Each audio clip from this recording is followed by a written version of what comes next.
So you've been thinking about doing Pokemon card investing for a little while now. In this video, we're going to talk about some steps that you should take before you really drink the Kool-Aid or do a deep dive into Pokemon card investing. You may ask, well, what qualifies me to talk about this? I have a six-figure Pokemon portfolio I built over the last 3 years, if you want to say. The first year wasn't really that serious into it. The last 2 years I've been very serious into it. And as part of that, I have amassed 50 prismatic ETBs, and half of those belong to the business maxpacks.com, shameless plug. Shop the website. There's a link in the description of the video if you're watching on YouTube, or in the link tree in my Instagram bio, or wherever you're looking. Support us that way, or just support by smashing that subscribe button. It's free. Like the video, also free. All right, guys, so as we're looking in collector, there's the proof. I have whatever it says, 26 normal ETBs. I have a bunch of evolutions. I have a bunch of Pokemon centers. No, I'm not sponsored by Collector. I just think it's a great app to track, what you have, your I don't want to say inventory, but the amount you have and how it's performing price-wise. Is it going up? Is it going down? Prismatic's kind of going down right now because of the reprints, but that's not what this video is about. All right, so what steps you should consider or have already done before you start into Pokemon investing. We're kind of taking a detour in this. I promise it'll come full circle at the end and it'll all be relevant. Again, this is a little different for my channel, but I think it's something that I should have talked about probably earlier. I've just been a little hesitant to put out there, I guess. And a lot of older Rudy videos have been on my recommended YouTube watch for you, or whatever you want to call it. And so I've been watching those and I was like, wow, maybe this is the world telling me I should put this out there. So I promise it'll all be relevant. So some disclaimers. A, this isn't financial advice. B, I'm not talking to the people who just go buy, the new set, buy a box or two and just rip it. I'm talking to people that want to invest, get a nice portfolio, or just, collect a little more than collect, your average collector. This video is not really for you either. It's for people that are just starting out and trying to invest, get a sizable position, slowly build up. So some disqualifiers. I'm not talking to the people who just want to go out and buy a box or two, rip, whatever you get, you're happy with it. You want to rip some packs with friends or kids.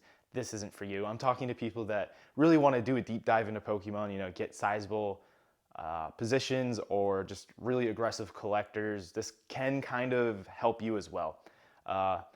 This is not financial advice. I am not a finance bro. It's just what I do and did to get to this point. So the first point is, do you have stable income? Do you have a W-2, or are you self-employed? Are you an entrepreneur that has a lot of money coming in and, the business is paying you a lot of money and you have everything else taken care of? Okay, that's your first one. Congratulations, you're a contributing member to society. Thank you for that. If not, you should probably just jump off the video right now and work on that. There's plenty of places you can get a job. LinkedIn, Glassdoor, Indeed, career fairs. There's a lot of places you could go job hunting. You should jump on that. That's your step one before you watch the rest of this video. Save it for later. On a more serious note, do you have debt, credit card bills, mortgage payment, car payments, whatever type of loan or debt?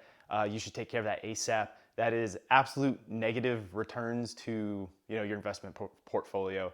Pokemon's not going to go up 100% every month, but your credit card bill is 30% interest, so that's negative 30% EV right off the rip, no matter what. Pay that off ASAP. We're not going to dive into how to do that. Again, I'm not a finance bro. I know of the strategies, but watch Caleb Hammer, like Dave Ramsey, they'll help you out with that. But all of those mortgage payments, etc., that's gonna hurt your gains. That's gonna hurt your Pokemon portfolio. That's gonna hurt how much you can put into Pokemon. And if you're spending a crap ton on Pokemon and you're not keeping up with your car loan or your credit card bill, yeah, there's a lot of negatives that can happen. You can lose your car, you can lose your house, etc. If you have a 2% interest rate on your mortgage, there's a debate on whether you should pay that off first or not, because you can get better gains, in the S&P 500 or in Pokemon or whatever. This video is not for that discussion, although I would say you probably shouldn't pay that off. Unless you want the peace of mind, that's up to you. If you do want to talk about that, have that discussion, join the Discord, we'll have a chat. There's a lot of people that, well, I might be the only person that wants to chat about that, but I like chatting about stuff like that. All right, so now you've already paid off all your debt. We're on to step 3. How's your retirement looking? Do you max out your 401k? Do you max out your IRAs, your Roth, or your traditional IRA? Traditional, you can only, I guess traditional, it really doesn't benefit you after you make like 70 grand a year or something like that. So do you max out your IRAs and your 401k? That's the big one. You know, a lot of employers will match like 4% or 6% or whatever. Take advantage of that free money. If you don't know what those are, hit up your HR, your financial advisor, or somebody at your bank should probably be able to help you. Definitely get started on that. Max those out if you can. I don't think you necessarily need to max them out because some people, they literally just can't. And then, you know, Pokemon's your hobby money, your fun money. You know, if you just want, you know, one of every ETV, you know, it's going to cost you $60. Okay, that's your fun hobby money. I get that. You know, you need to have money to live and enjoy things, have fun with things. So definitely understand that. But if you have the money, if you're able to, I would recommend maxing all of those out before you get involved into Pokemon investing, just because that's the tried and true method. That's your get rich slow, it's boring investment, set it, forget it stuff. Definitely do all of that. Next, no, we're still not into Pokemon yet. Yeah, there's a lot of steps, and I guarantee you most people don't have it. If you've made it this far, congratulations. Do you have an emergency fund? I'd expect like 6 to 9 months, giggity, of expenses saved up, you know, in a bank account, a high yield savings account, something like that, just in case, you know, your car explodes, you lose your job, or something happens, you need to have some sort of emergency fund. And turns out most Americans don't have that, so definitely get that. I know there's probably more people investing in Pokemon than people that have an emergency fund. Crazy to hear. Unless, you know, maybe Pokemon is your emergency fund. Right now it is pretty easy to offload, you know, 80%. Go hit me up on Instagram. I'll pay you 80% for basically ETVs, booster boxes, all sorts of stuff. Tins, ancillary products, I'd be like 70 to 75% because they sit and they just suck to ship. Yeah, that was a shameless plug. I'm buying collections still. So now that we have all of that taken care of, and again, most people don't have all of those steps completed. Do you have extra money left over? I don't mean, you know, for groceries and little things like that. I mean, do you have money left over to invest with? Do you have money you put into a trading account or for Pokemon, whatever? Personally, I have a trading account. It's another one of those set it, forget it. It's just like the 401k, the IRAs, set it and forget it. You know, it automatically deposits, it buys certain stocks for me automatically. Whatever happens, happens. And yeah, then I also do my Pokemon investing on the side. Whatever is left, you know, you don't have to be putting that into a trading account like I do. I just think, you know, more money in stocks, it's the traditional way, and it's tried and true. Pokemon's more, it comes in waves kind of deal. Like, you know, right now we're in a huge bull run, but in 2023, when nobody wanted Pokemon, we weren't really in a bull run. It wasn't really easy to offload. It wasn't, you know, as liquid as it is now. And that's just kind of what I look at it. You know, if I need money for my trading account or whatever, you know, I can just press a button and it's sold. It's gone. I didn't have to do nothing but remember my login information. So whatever money you have left over, whether it's in your trading account or you want to use on Pokemon, that's what you have to invest in Pokemon, Magic the Gathering, whatever. Because I do invest in Magic the Gathering. Collector boxes tend to do very well long term. Same thing with like Commander displays, but Commander displays are a little bit harder to offload. So I try to stick to just collector boxes, and they're just so expensive. Most of the time I'd rather choose Pokemon over Magic, just because I can get, you know, 3 booster boxes for every 1 collector box. And Pokemon's a little bit more tried and true to the saying, Pokemon only goes up, because every Pokemon set that's ever came out is over MSRP. Essentially, that's the easiest way to put it. So I'll also say, yes, I run a Pokemon business, maxpacks.com. We've touched base on that. Link in the description. Shop that, help support me, grab some sealed product, you know, grab some Prismatic or Ascended Heroes or whatever you want to start your investments off. Maxpacks.com, link in the description. But, you know, at the same time, I have my Pokemon investments, and then I also have to fund my business. So the business can't fund itself, really.